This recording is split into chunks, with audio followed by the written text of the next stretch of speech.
الشيطان الرجيم بسم الله الرحمن الرحيم الرحمن علم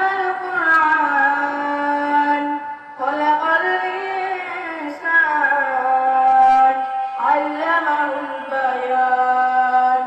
الشمس والقمر بحسبان والنجم والشجر يسجدان والسماء رفعها ووضع الميزان ألا تطغوا في الميزان وأقيموا الوزن بالقسط ولا تخسروا الميزان والأرض وضعها للأنام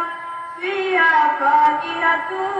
والنخل ذات الأكمام والحب ذو العصف والريحان فبأي آلاء ربكما تكذبان خلق الإنسان من صلصال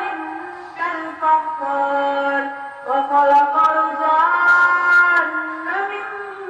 مارج من نار فبأي آلاء ربكما تكذبان رب المشرقين ورب المغربين فبأي آلاء ربكما تكذبان مرج البحرين يلتقيان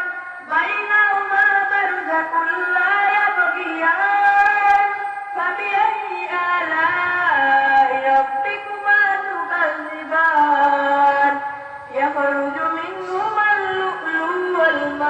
والمرجان فبأي آلاء ربكما تكذبان وله الجوار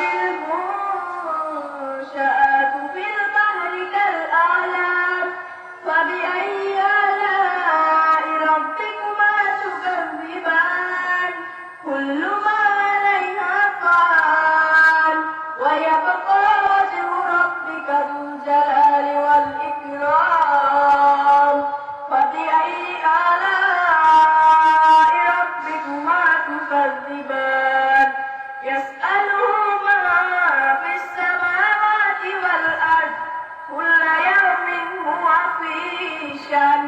فبأي آلاء ربكما تكذبان سنفرغ لكم أيها الثقلان فبأي آلاء ربكما تكذبان يا معشر الجن والإنس إن استطعتم أن تنفذوا من أقطار السماوات والأرض فانفذوا لا تنفذون إلا بسلطان فبأي آلاء ربكما تكذبان صدق الله العظيم। আজ এ পর্যন্তই।